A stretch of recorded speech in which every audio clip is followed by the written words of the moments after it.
Oh no, she's dead! No! Dad! Stoic. No, he can't be gone. Oh my god, they even did a funeral. Hello interwebs, I'm Eric. And I'm Looney. And welcome to The Looney Turtle. So a while back I was watching Raya and the Last Dragon, and this scene kind of bothered me.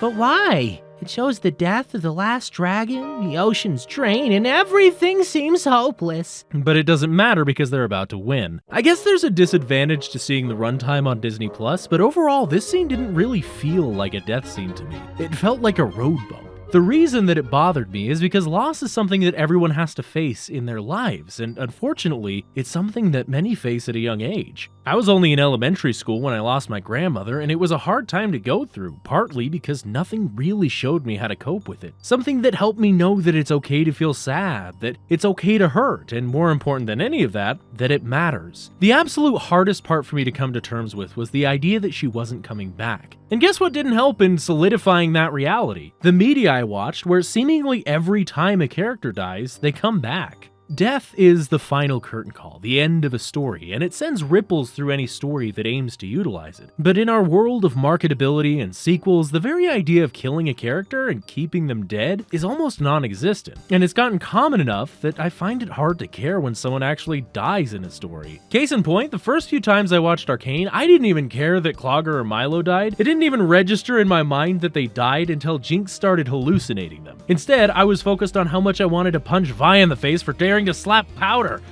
Oh, that show got me to feel some things. And it's one of the few Western animations that decided, hey, what if we killed off characters? How would that screw with our viewers' emotions? How would that affect the world and its characters? How would that death actually mean something rather than just being a bump in the road? The entire Undercity changed due to Vander's death. Powder developed schizophrenia and trust issues after literally killing the only family she had. And even Vi's life was irreparably changed in the wake of this death. This show is a masterpiece, and it's in part because it's willing to challenge its characters and give a definitive end to their stories, rather than giving them a last-minute return. Well, technically. Another amazing series that entertained the idea of, hey, what if we killed a character, is How to Train Your Dragon 2. I didn't really care about Stoic's character in the first movie. I mean, he was a Viking, and that's pretty cool in and of itself, but this scene showed me that at least for Hiccup, this character mattered. And to add to the emotional weight of this death, they go through the proper Viking send-off. You know that this matters, and it directly motivates our hero to try and live up to his legacy. It motivates him to set things right. And now just imagine if Stoic walked out of the flames at the end of this scene and said, "That's my boy, now let's go get him." Wait, what? Viking magic, I'll explain on the way. Wouldn't that ruin the emotional weight of this moment? Absolutely, because there was a sacrifice. Something big happened, but now those are nullified because magic. And that brings me to Nimona. I feel that this tells a good story. It's visually stunning and explores some interesting concepts. If it ended here, it would have been a masterpiece because it told the story of a monster being outcast for literal centuries, struggling to find a friend after an irreparable misunderstanding. Eventually, she finds a new friend, and finally, she's seen for who she is before making the ultimate sacrifice. Everyone who bore witness to her sacrifice fundamentally changed the way that they see the world, and our main characters live on to honor her memory. But she's alive now, so rock on, dude! It felt like the movie earned my sympathy only to pull it back at the last second. As a viewer, I feel cheated. Oh, I think you're just being too hard on this. It's supposed to be for all ages, after all. They literally sliced a guy's arm off and murdered the queen. I get excusing bad creative decisions for something like My Little Pony. We'll get back to that, though. But they've written a world that can be a little dark. In the Western world, animation is frequently confused for an audience of children rather than the medium of artistic expression that it is. And it's excuses like that lead studios like Netflix or HBO or Discovery putting these frivolous little kid shows on the chopping block when there's a merger or something that just doesn't fit the brand. That's actually why independent projects like Hell of a Boss, Starbarians, Murder Drones, and so many others are such a breath of fresh air. By no means are they perfect. In fact, I could probably make entire videos analyzing their faults, but the leg up that these projects have is that their creators are making them because they enjoy the craft of animation. They aren't bound by executives trying to make a marketable project. They don't add these kinds of fake out deaths to keep the kids happy. They just want to make art and tell stories. Sometimes that's all an audience needs. The more I thought about it though, I came to realize that Nimona didn't need to have a fake out death in the first place. What? Then why would anyone have changed their views on monsters? Because the only one that appears to exist literally tried to commit suicide in the middle of the city. Kinda makes you rethink your whole worldview when, rather than attacking people or burning down the village, the monster that's walking through your city is just doing it because she's done with the world. And an even more earth-shattering moment is when a human, just like you and me, drops his sword and says, I see you, Nimona.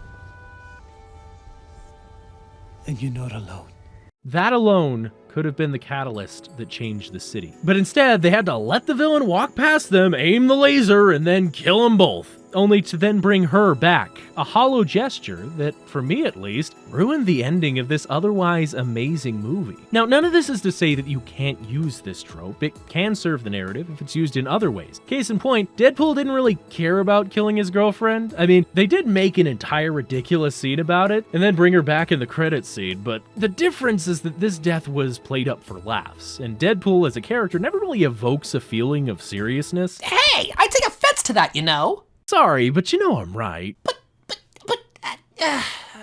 Okay, fine, you got a point. Yeah, the fact that he didn't take it too seriously changes the way that a viewer digests that scene. It isn't lulling you into a false sense of security for Deadpool. It didn't kill a character, make you feel for that loss, then bring them back. It literally treated the death like a joke, cluing in the audience to the idea that it didn't ultimately matter. That said, there are some instances of this trope being used that kinda sit in a weird area for me. Like the Owl House, Amphibia, At World's End, and others, where the basic premise is that a character dies only to appear in a sort of in-between world where they exist for a period of time before returning to the land of the living. This one bothers me a little less because it's a sort of reincarnation that feels earned. For Jack Sparrow, the characters go through an entire journey to bring him back from the dead, and he even puts a fair amount of effort into actually earning it, getting these crab things to move his boat, and even figuring out the way back before it's too late. Something that also benefits the way that they handled this is that he was dead for a while. As his death initially happens in one movie, then he returned in the next movie, so